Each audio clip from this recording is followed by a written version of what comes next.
السلام علیکم ورحمۃ اللہ وبرکاتہ۔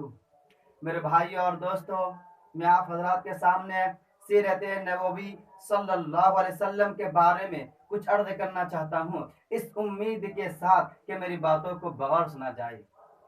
جب اسلام فاران کی چوٹی سے پھیلنا شروع ہوا اور آپ صلی اللہ علیہ وسلم اپنی روشنی سے دنیا والوں کو منور کرنے لگے تو باطل پرست میں خلبلی مچ گئی اور ساری طاقت و قوت دل و دماغ نور اسلام کے بجھانے میں صرف کرنے لگے۔ راستے میں کانٹے بچھا کر، پتھروں سے دبا کر، تپتی ہوئی زمین پر سلا کر، آگ کے انگاروں پہ لٹا کر، پھانسی کے پھندوں پر چڑھا کر، گھر بار اجاڑ کر پیارے رسول صلی اللہ علیہ وسلم کی آواز کو دبانے کی کوشش کرنے لگے، مگر حق کی آواز روز بروز بڑھتی جا رہی تھی۔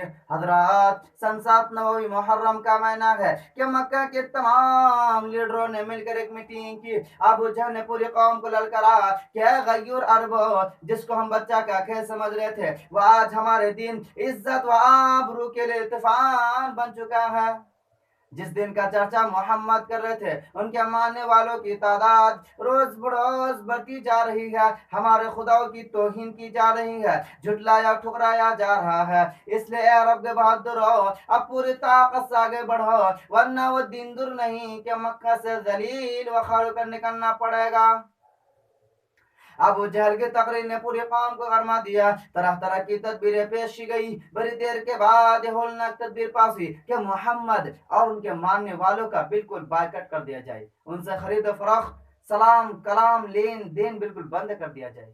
چنانچہ ایک عہد نامہ لکھ کر خانہ کعبہ کی دیوار پر لٹکا دیا گیا۔ یہ پوری قوم کا فیصلہ تھا، اس کے خلاف کرنے کا کسی کو اختیار نہ تھا، کسی کی مجال نہ تھی۔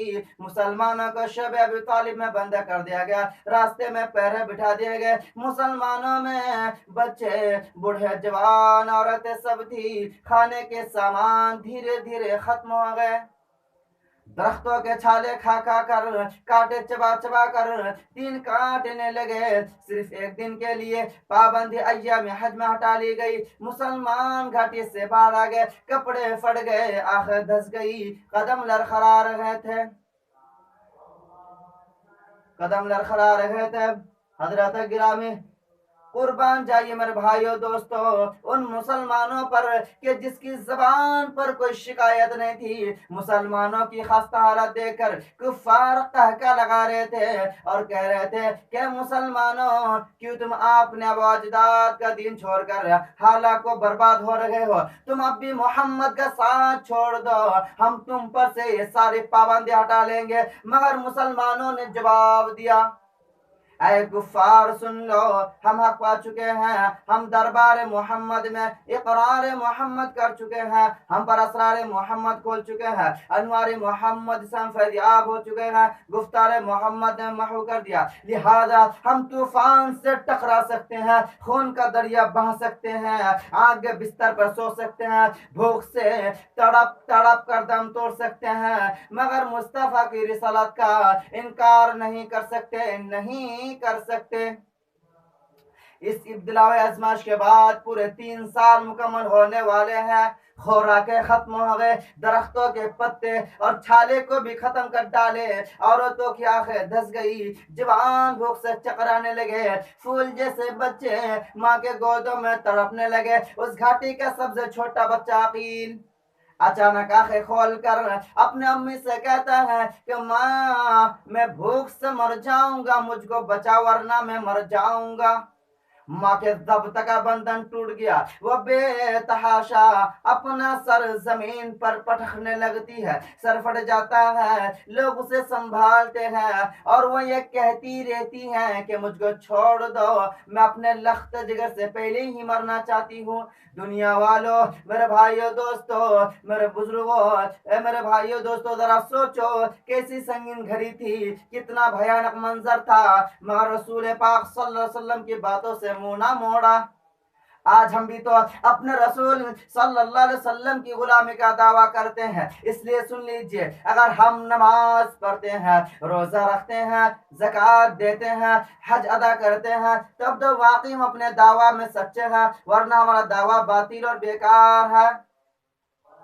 پہلے مسجد تھی کچی تو پکے تھے نمازی، पहले मस्जिद थी कच्ची तो पक्के थे नमाजी, आज मस्जिद है पक्की तो कच्चे है नमाजी। आज मस्जिद है पक्की तो कच्चे है नमाजी। भला बताइए क्या हमारे रसूल सल्लल्लाहु अलैहि वसल्लम और सहाबा किराम ने इतने मसाइब आलम बर्दाश्त क्यों के, इन संगीन घड़े को क्यों के? क्या वो कमजोर थे? क्या वो बेबस थे? हरगिज नहीं, ऐसा हरगिज नहीं। वह तो अर्श फरश के, लौह कलम के, शजरो हजर के, अर्द व समा के, जिन्नो बशर के, हुर व मला के खुशकवतर के रसूल हादी बनकर आए थे। और जो रसूल बनकर आता है उसको अल्लाह पूरा कादिर बनाकर भेजता है। आप सल्लल्लाहु अलैहि वसल्लम के पास इतनी ताकत व कुव्वत थी कि अगर आप सल्लल्लाहु अलैहि वसल्लम सिर्फ इशारा कर देते तो पूरा मक्का हलाक व बर्बाद हो जाता, पूरे मक्का वालों पर पत्थर बरस जाता।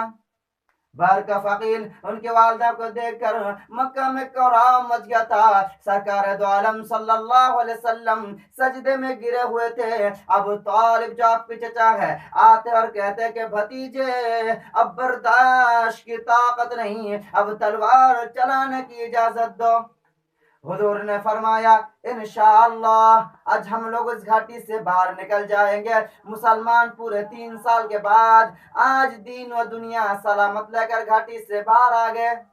मेरे दोस्तों, बहुत कुछ करने के बाद ये दिन हम तक पहुंचा है। हमारा हाल ये है कि हम इसका मजाक उड़ाते हैं। हुजूर पाक सल्लल्लाहु अलैहि वसल्लम हमेशा अपनी उम्मत की बख्शिश के लिए गमगीन करा करते थे, रोया करते थे, रातों रात अपनी उम्मत की बख्शिश के लिए दुआएं करते थे और रोया करते थे। इसी हाल में एक दिन हजरत जिब्राइल अलैहिस्सलाम तशरीफ लाए और ये खुशखबरी और पैगाम सुनाए कि हजरतुल इज्जत शहनशाह आली जहां अल्लाह ने आपको सलाम फरमाया है। और आप सल्लल्लाहु हजरत जिब्राइल अलैहिस्सलाम खूब जानते थे कि हुजूर आखिर किस वजह से गमगीन रहते हैं। फिर भी दरियाफ्त फरमाया है कि आप क्यों गमगीन रहते हैं। फौरन हुजूर पाक सल्लल्लाहु अलैहि वसल्लम फरमाते हैं कि ना जाने कयामत के दिन मेरे उम्मत के साथ कैसा मामला होगा। फिर हजरत जिब्राइल अलैहिस्सलाम हुजूर को लेकर एक कब्रिस्तान के पास गए जहां काफिर और मोमिन दोनों तरह की मुर्दे मदफून थे। हजरत जिब्राइल अलैहिस्सलाम एक मुसलमान की कब्र पर हाथ मारते हुए कहते हैं कुम बिइज़्निल्लाह। ये सुनते ही मुसलमान कब्र से बाहर आए और उस हाल में कि इसका चेहरा रोशन है और मुंह से कलिमाए तौहीद ला इलाहा इल्लल्लाह मुहम्मदुर रसूलुल्लाह की आवाज आ रही है। हजरत आप सल्लल्लाहु अलैहि वसल्लम ने हजरत जिब्राइल अलैहिस्सलाम को मुलाहिजा फरमाया। इसी तरह हजरत जिब्राइल अलैहिस्सलाम अपना हाथ मारते और कहते हैं कुम बिइज़्निल्लाह। ये सुनते ही मुश्रिक कब्र से बाहर आया और उस हाल में कि उसका चेहरा काला था और मुंह से हाय अफसोस की आवाज आ रही थी।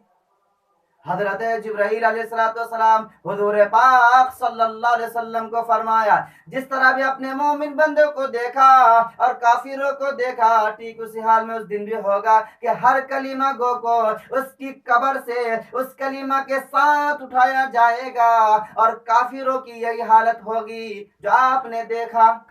इतना सुनना था कि आपको तशल्ली व तशफ़ी हो गई। बिरादरान इस्लाम, आपने देखा कि हुजूर पाक सल्लल्लाहु अलैहि वसल्लम हमेशा अपनी उम्मत की बख्शिश के लिए महव तदब्बर तफक्कुर करते थे। लेकिन अफसोस सद अफसोस हमने हुजूर की उम्मती होकर नमाज को छोड़ दिए हैं, ज़कात को छोड़ दिए हैं, हज करना छोड़ दिए हैं। एक कैसे मुसलमान है ज़मीर खुद हम पर मलामत करता है। याद रखो उस वक्त को जब कोई किसी का मदद करने वाले नहीं होगा।